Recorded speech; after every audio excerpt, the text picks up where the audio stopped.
행복한 사람이겠습니까? 어떤 분들은 이 행복한 사람은 이 무언가를 이루었을 때 행복하지 않을까 생각합니다.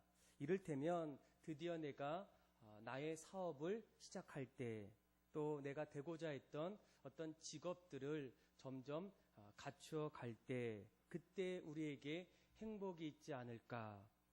또 다른 사람은 어떤 것을 소유할 때에 행복하지 않을까 생각합니다. 차가 있으면 좋겠다. 또 평생 노후를 보장할 수 있는 빌딩 한 채를 갖게 되면 정말로 행복하겠다. 그런데 우리가 이런 어떤 그 소유함을 가졌을 때 그때 우리에게 정말로 참된 행복이 찾아오겠습니까? 이미 많은 분들이 그동안 인생을 살아오면서 경험했는데 그 행복을 이렇게 얘기합니다. 그 행복은 너무 짧은 행복이었다. 무언가를 소유했을 때 행복의 방식은 또다시 행복하기 위해서 새롭게 소유할 무언가를 끊임없이 찾는다는 겁니다. 반복적인 어떤 일상을 보내게 된다는 겁니다.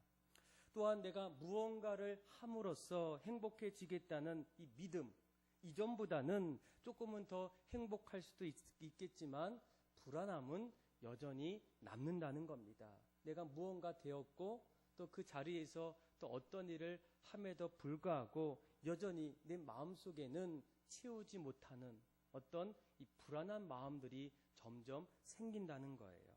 그래서 나를 행복하게 만드는 그 최상의 행위를 위해서 끊임없이 사람들은 행복을 찾아서 긴 여행을 떠난다는 겁니다. 그래서 우리가 이 행복에 대해서 도대체 이 행복은 어디에 있을까? 많은 사람들은 이런 얘기를 합니다. 행복은 무언가를 할 때, 그러니까 영어로 보면 이 doing, 우리가 이렇게 쉽게 얘기하죠. doing, 무언가를 할 때 그 안에는 우리가 원했던 행복은 아니라는 거예요. 또한 무언가를 가질 때, 또 영어로 having 이렇게 얘기하죠. 무언가를 내가 가져도 여전히 내가 찾았던 행복은 여전히 부족하다는 겁니다.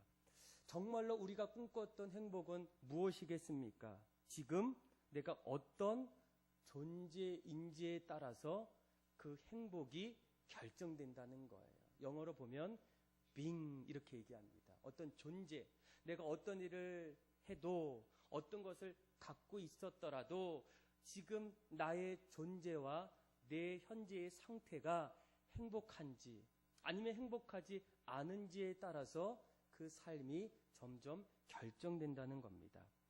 다시 한번 여러분들에게 한번 물어보겠어요. 여러분들은 어떻습니까? 요즘 행복하십니까? 여러분들의 삶의 모습은 어떻습니까? 그런데 하나님을 믿는 성도들에게 가장 행복한 삶은 어떤 삶이겠습니까? 믿음의 사람들 역시도 무엇을 가져야만 또 무엇을 이루어야만 정말로 그 안에 행복이 있을까요? 아니라는 거예요. 오늘 우리가 함께 나눴던 사도행전 10장 말씀을 보게 되면 우리가 늘 꿈꾸고 믿음의 사람들이 소망하는 행복한 삶의 어떤 모습들이 나타난다는 거예요. 바로 이 고넬료라는 한 사람의 모습 속에서 행복함을 느낀다는 겁니다. 여러분 우리 한번 이 고넬료의 모습을 한번 보게 되는데 우리 한번 44절에서 48절의 말씀을 우리 같이 한번 읽어보겠습니다. 교독으로 한번 읽어볼까요?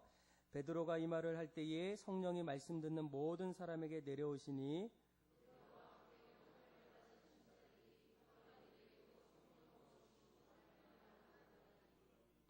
이는 방언을 말하며 하나님 높임을 들림이로라.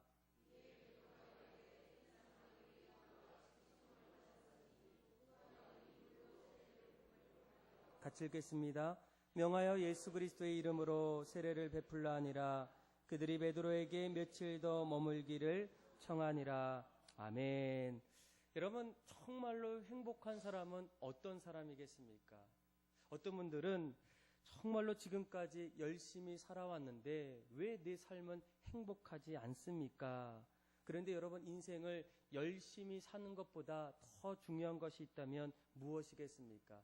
하나님을 만나는 겁니다. 한신대학교에 이 정태기 박사님이 계십니다. 이분이 좀 연류하셔서 이제 그 학교의 명예 교수로 추대를 받았는데, 그분의 이야기 속에서 어느 날 그가 미국에 목회하는 그 목사님의 초대를 받아서 이제 설교할 기회를 얻게 되었습니다. 그래서 그 교회를 이제 갔는데, 그 현관 앞에서 어떤 분이 열심히 청소를 하고 있는 거예요. 뭐 보통 볼 수 있는 어떤 그런 장면이었는데, 놀랍게도 이 청소하시는 분이 좀 40대가 훨씬 넘었던 분인데 아주 신나게 춤을 추듯 열심히 청소하며 이렇게 하는 겁니다. 그래서 이제 그 목사님을 이제 그 정태기 박사님이 만나면서 이런저런 얘기를 하다가, 자네는 참 좋겠어요. 왜요? 그 교회 관리 집사님을 참 잘 둔 것 같아요. 누구를 말하는 건데요? 제가 지금 오고 있는데 그 현관 앞에서 춤을 추면서 열심히 청소하는 분이 한 분 계시더라고요.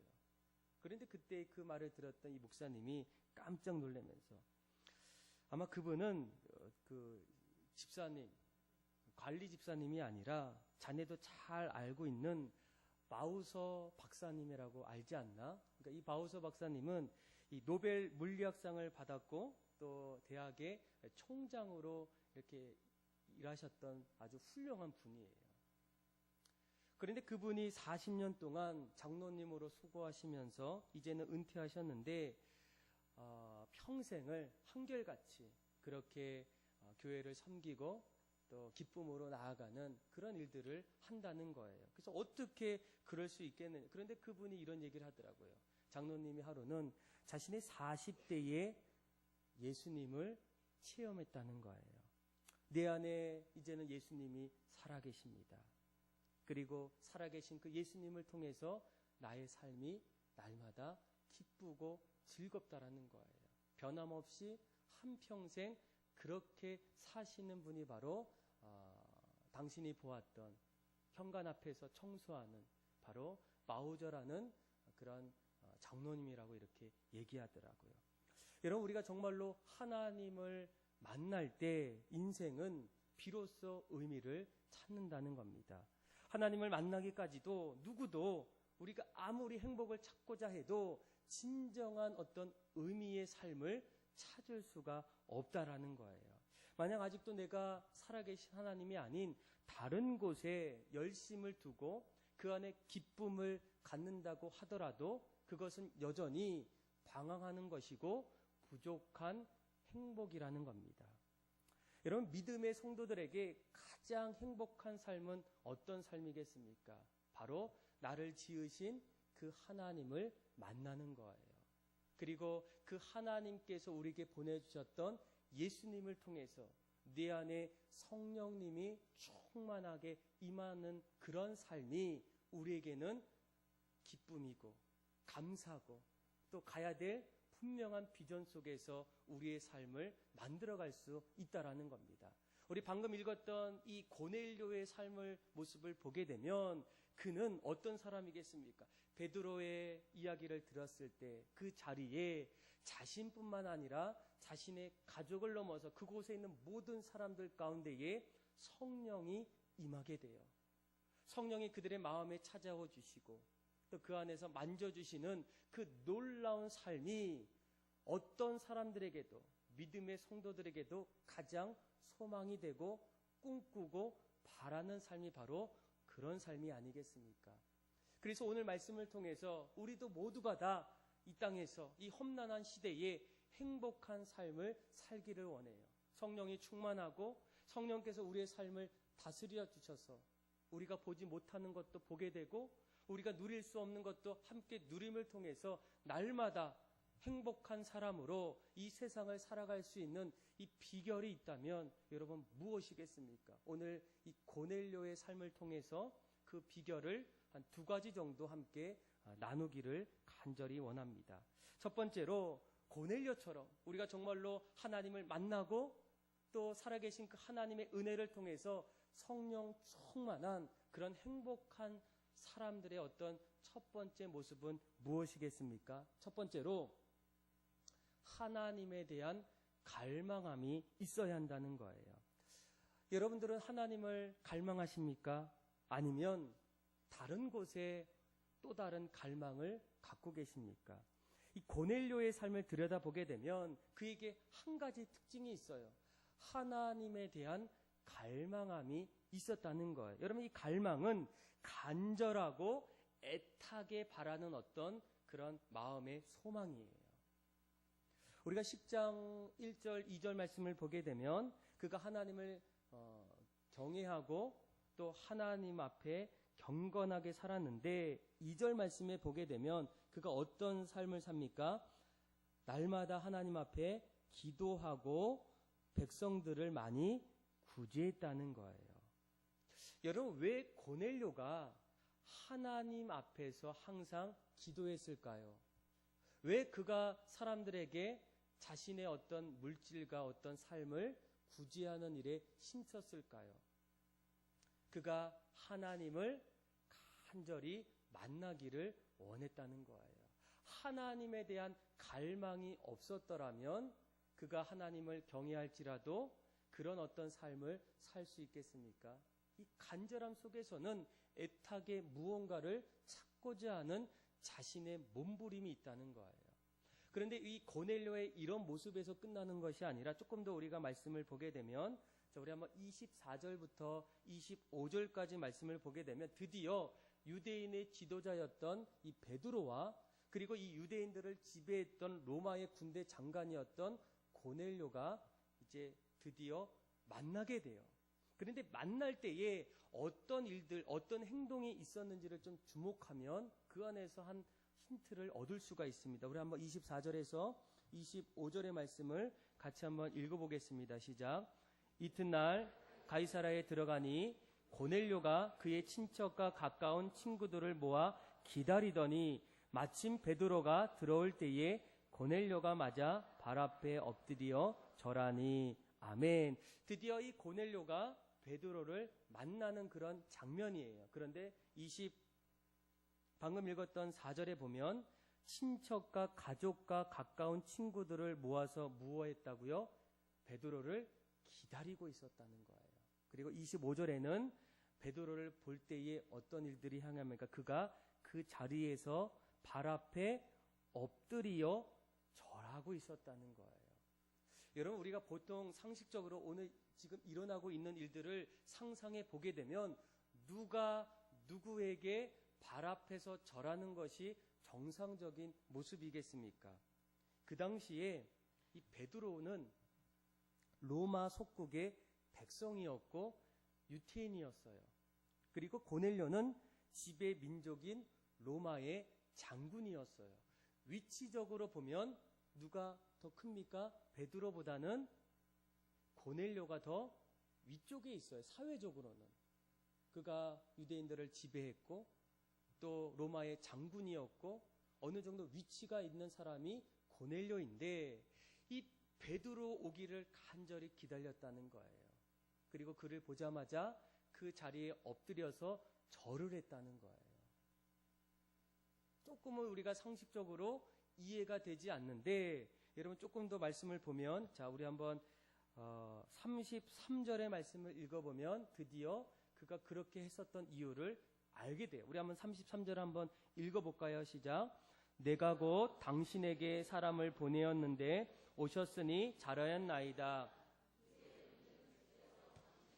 명하신 모든 것을 듣고자 하여 다 하나님 앞에 있나이다. 아멘. 그러니까 어떤 분들은 그냥 말씀을 읽다 보면 이 고넬료가 좀 겸손한 사람이었다 이렇게 말하는 분도 있지만 아니라는 거예요. 방금 우리가 읽었던 말씀을 보게 되면 이 고넬료가 베드로를 보고 어떻게 얘기합니까? 우리 모두는 당신을 기다렸습니다. 그리고 당신의 말씀을 듣기를 원합니다. 그런데 33절 후반절에 보게 되면 당신의 말씀을 뭐라고 얘기하여? 듣고자 하여 다 하나님 앞에 있다라는 거예요. 그러니까 이 고넬료가 베드로를 볼 때에 베드로에게 들려오는 그 말씀이 베드로의 말이 아닌 내가 지금 하나님 말씀 앞에 서 있다는 겁니다. 이 고넬료가 언젠가부터 그의 마음속에 하나님을 갈망하고 하나님의 말씀을 간절히 사모하는 그의 어떤 모습들이 바로 이 베드로를 만날 때, 그래서 모든 사람들을 다 초청하고 가족들을 모아서 기다리면서 베드로를 볼 때에 그 앞에서 절을 하며 이렇게 고백했었던 이유가 무엇이겠습니까? 딱 한 가지예요. 고넬료의 마음속에는 하나님에 대한 갈망함, 하나님의 말씀에 대한 사모함이 바로 이 고넬료 마음속에 가득 넘쳐 있었기 때문입니다. 그래서 여러분, 우리가 성령 충만하기를 원할 때에 어떻게 이 고넬료의 삶 속에는 하나님께서 늘 임재하셨고 성령께서 그것을 다스릴 수 있었던 이유가 무엇이었을까?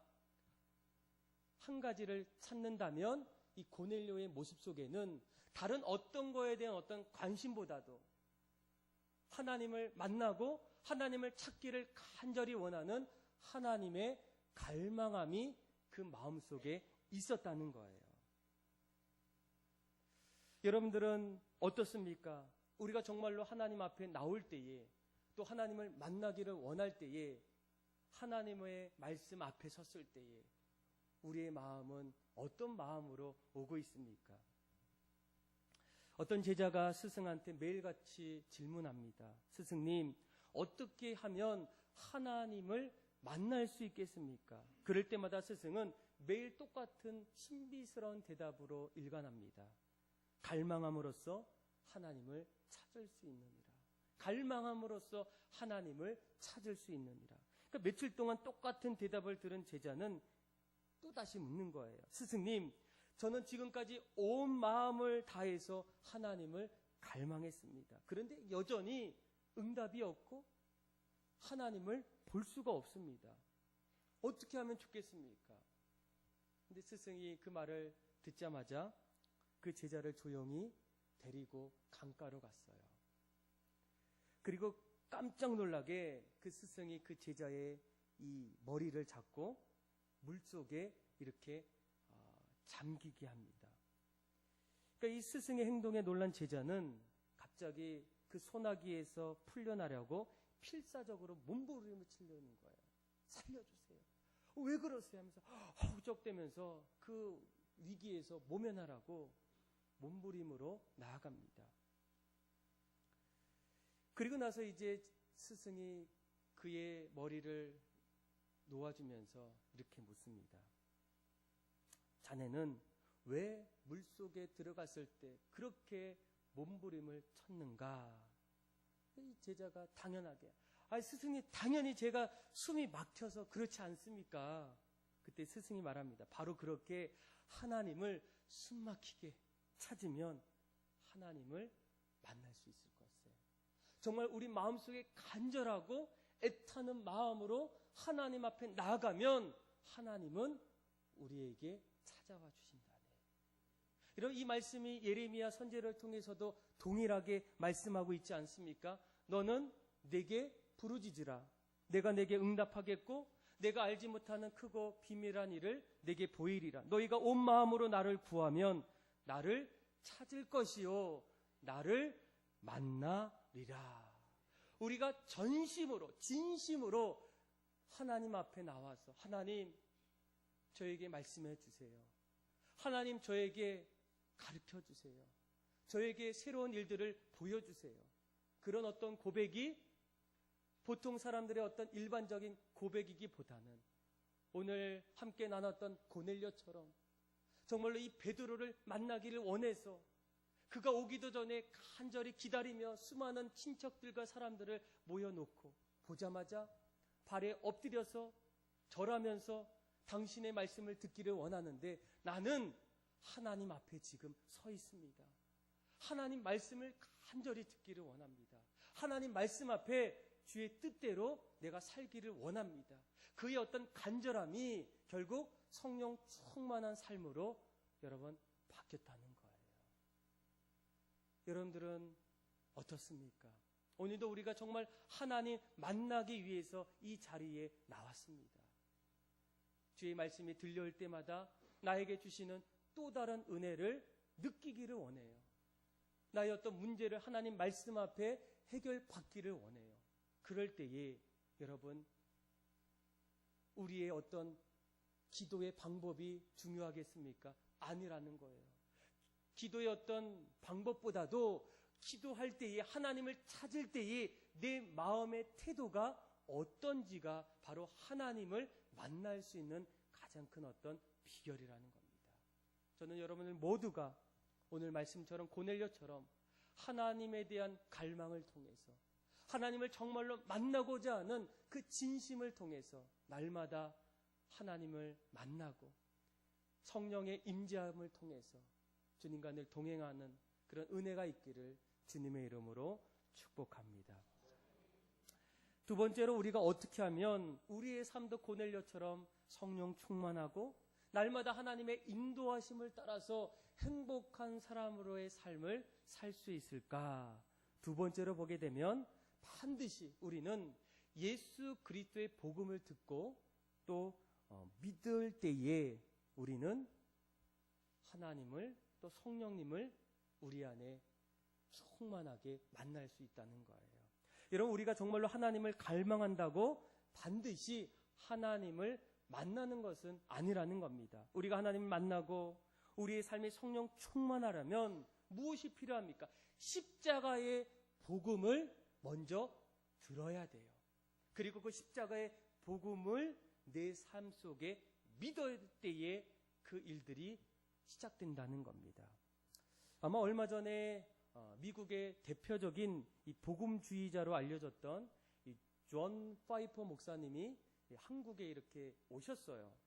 그래서 그분의 메시지를 듣기 위해서 수많은 목회자들과 또 성도들이 한 자리에 모였습니다. 아마 저도 또 저희 교회 교육자들도 한번 같이 가서 한 4,5천 명이 좀 이렇게 모인 자리였는데, 그런데 그분의 어떤 메시지를 계속 이렇게 들으면서 도전을 받다가 그분의 핵심적인 어떤 그 메시지는 이런 겁니다.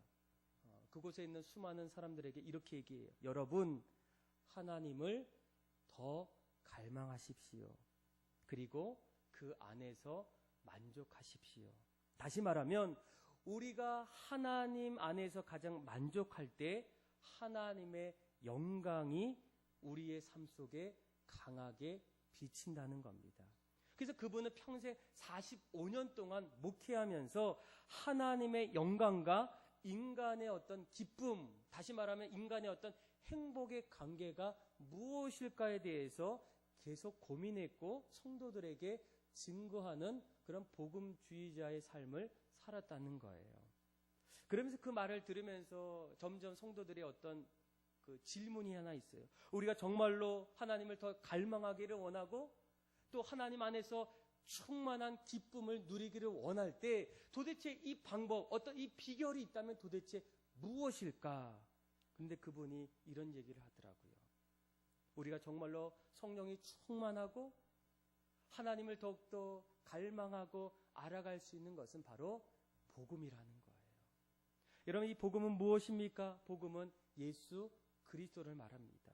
예수는 하나님의 아들이시고 하나님의 아들 되신 그분께서 이 땅에 오셔서 우리의 죄를 대신하여 피 흘려 주시고 다시금 3일 만에 부활하신, 그래서 우리의 죄를 다시금 고쳐주시고 영원한 생명으로 인도해 주신 그 은혜, 그 놀라운 사건이 바로 복음의 사건이라는 거예요. 그래야 우리의 모든 인생의 문제가 예수 그리스도를 통해서 해결받는다는 겁니다. 그런데 이러한 이야기가 오늘 우리가 읽었던 고넬료와 베드로의 그 만남 속에서 아주 동일하게 나타나고 있다는 거예요. 베드로도 다른 어떤 이야기가 아니라는 거예요. 고넬료가 듣고 싶은 이야기도 그 다른 어떤 이야기가 아니라 바로 복음, 예수 그리스도를 통해서 그 인생의 행복을 찾는 그 비결을 동일하게 선포했고 들었다는 겁니다. 우리 한번 39절에서 43절까지 우리 한번 베드로가 이제 이 고넬료에게 이제 하나 둘씩 얘기해요. 36절에 보게 되면 예수 그리스도로 말미암아 화평의 복음을 전합니다. 그런데 그 복음이 뭔지를 얘기해요. 우리 한번 39절에서 43절까지 한번 교독으로 한번 읽어보겠습니다. 제가 한번 읽겠습니다. 우리는 유대인의 땅과 예루살렘에서 그가 행하신 모든 일의 증인이라. 그를 그들이 나무에 달아 죽였으나 모든 백성에게 하신 것이 아니요 오직 미리 택하신 증인 곧 죽은 자 가운데서 부활하신 후 그를 모시고 음식을 먹은 우리에게 하신 것이라.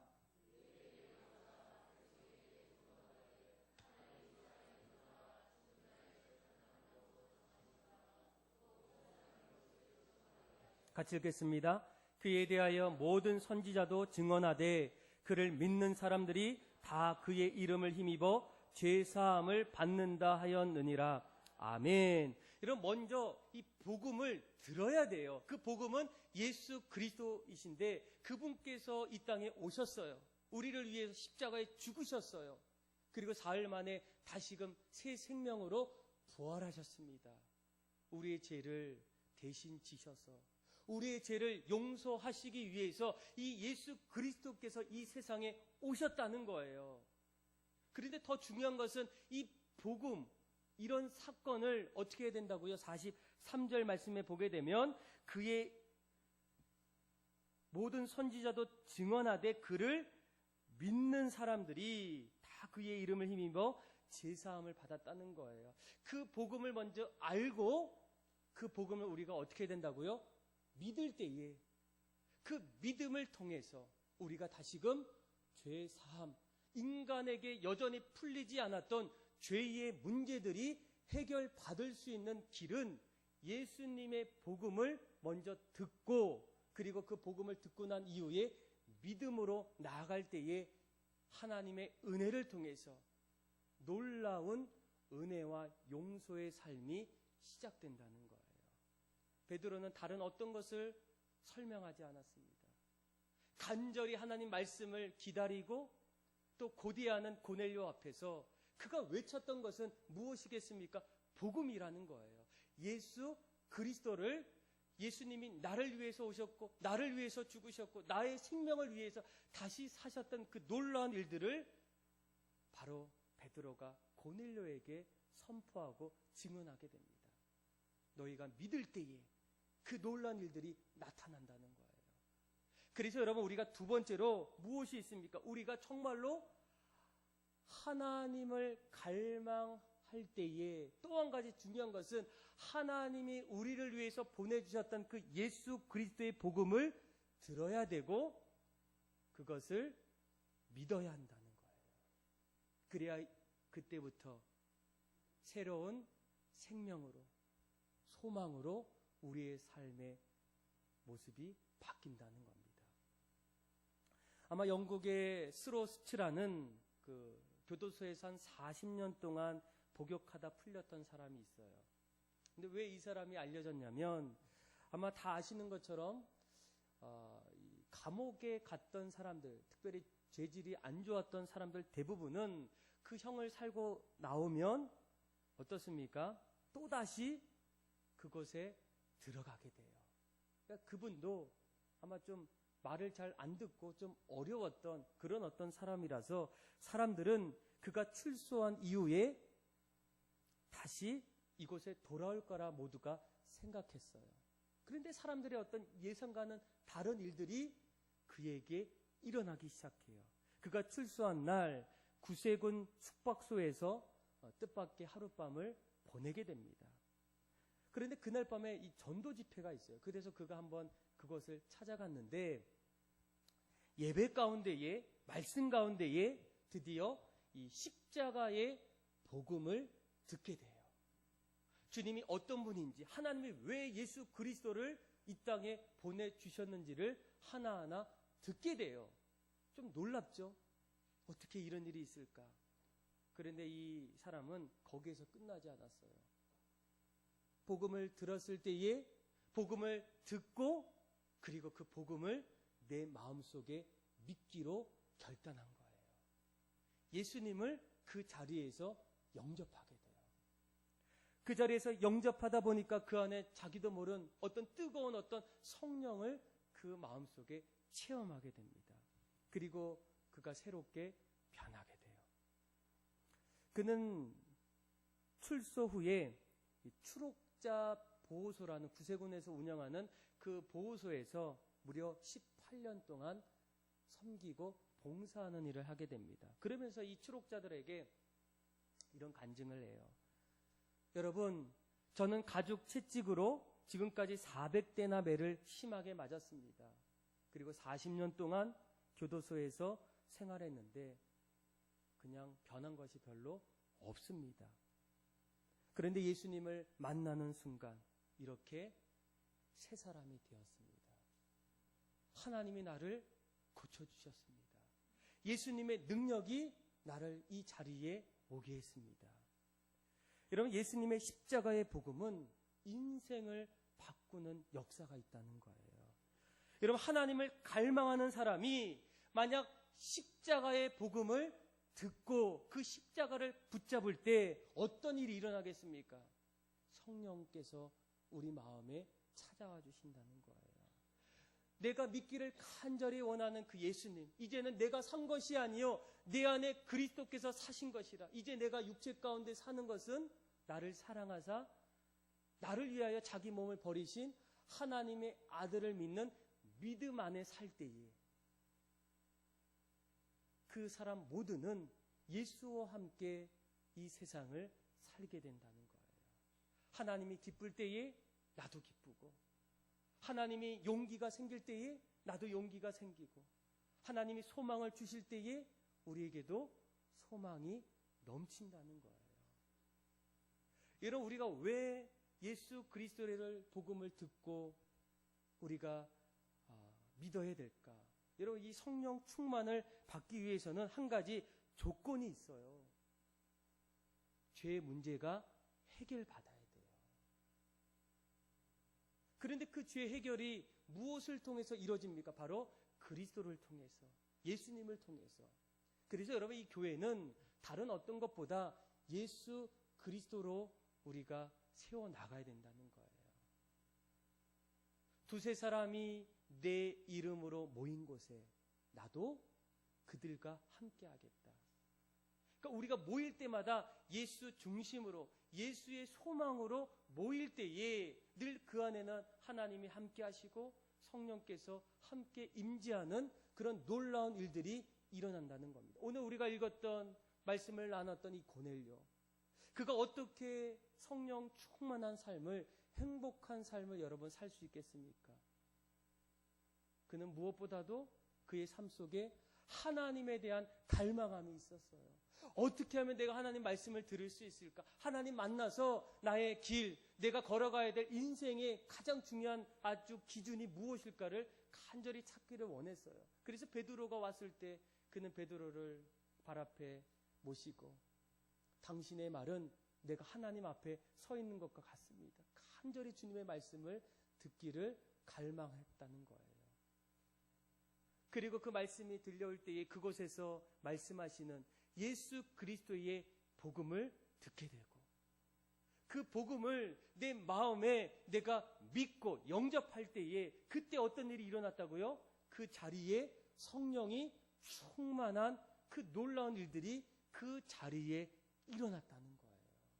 아마 우리도 행복하기를 원하고 날마다 성령께서 우리의 삶을 다스려 주시기를 원할 때에 여러분, 우리에게 정말로 필요한 것이 있다면 무엇이겠습니까? 어떻게 해야만 우리도 날마다 성경에 나타났던 믿음의 사람들처럼 성령이 충만해서 이 어려운 험난한 시대에 근심과 걱정이 가득 넘치는 이 시대에 근심 속에서도 걱정 속에서도 이 모든 것들을 헤쳐나가면서 날마다 기쁨으로 행복한 사람으로 살 수 있겠습니까? 다른 게 없어요.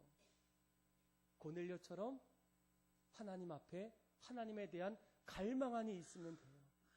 또 그 갈망함이 예수 그리스도의 복음을 듣고 그것을 내 마음에 믿고 십자가의 능력으로 살아갈 때에 주님은 우리에게 날마다 기쁨으로, 감사함으로, 주님 주신 평안함으로 우리의 삶이 다시금 새롭게 시작된다는 겁니다.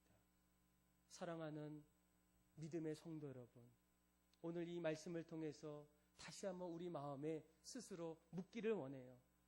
내가 하나님을 찾기는 찾는데 어떻게 찾고 있나?